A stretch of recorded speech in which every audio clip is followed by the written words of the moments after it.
සියලුම දෙනා සුබ දවසක්. ඒවා අද මම ඔයගලන්ට විදිහකින් ගෙන එන්නේ උඳුගොව්ව රෝගයෙන්. ඒ කියන්නේ උඳුගොව්ව කාපුවාම සාමාන්‍ය ඉසකෑයි උඳුගොව්ව කනවා. ඊට පස්සේ අපේ රැවුලේ උඳුගොව්ව කනවා. උඳුගොව්ව කෑවට පස්සේ අපිට බේත් හේත් කරනවා. බටහිර වෛද්‍යවිද්‍යාව ආයුර්වේදයෙන් පාරම්පරික හෙළවෙන් ගොඩාක් බේත් හේත් කරනවා. ඒත් කරත් අපිට සුව වෙන්නේ නැහැ. ඒ නිසා තියෙනවා පාරම්පරික හෙළවෙදකින් කරන් ආව කෙම් පහන් කරනවා. ඒ තමයි ඉත්තෑ කූරු කෙම කියලා කියලා උඳුගොව්ව කාපුවාම කරන්න කෙමක් තියෙනවා. මේ කෙම කරන්න ඕන අපි ඉත්තෑ කූරු ටිකක් හොයා ගන්න ඕන. ඉත්තෑ කූරු ටිකක් හොයාගෙන ඉවරලා ඉත්තෑ කූරක් පුච්ච ගන්න ඕන. මේ ඉත්තෑ කූර පුච්චක මේ තියෙන ඉත්තෑ කූරු මේ ඉත්තෑ කූර පුච්ච ගන්න ඕන. පුච්චගෙන ඉවරලා ඉත්තෑ කූරු වල අලු ගන්න ඕන.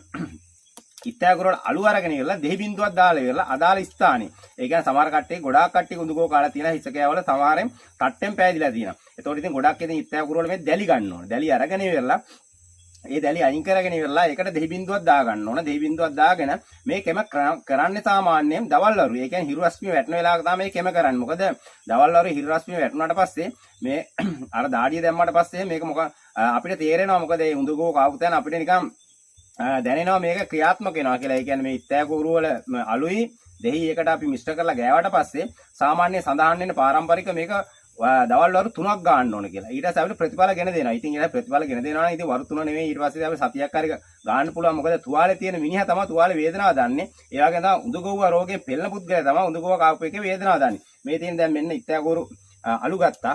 අලු අරගෙනලා මේකට අපි දැන් දෙහි ඉස්ප ටිකක් දාගමු. මේ තියෙන දෙහි කෑල්ල මෙන්න මේකට මෙන්න දෙහි ඉස්ප ටිකක් දාගන්නවා මිරිකලා ඉවරලා. ඊට පස්සේ මේක හොඳට කලවම් කරගන්න. මේ තියෙන ඉත්තෑ කූරු අලු කලවම් කරගන්නවා. කලවම් කරගෙන ඉවරලා අපි දැන් කියමුකෝ මූණේ අපේ රැවුලේ උඳුගොව්ව කාලා කියලා.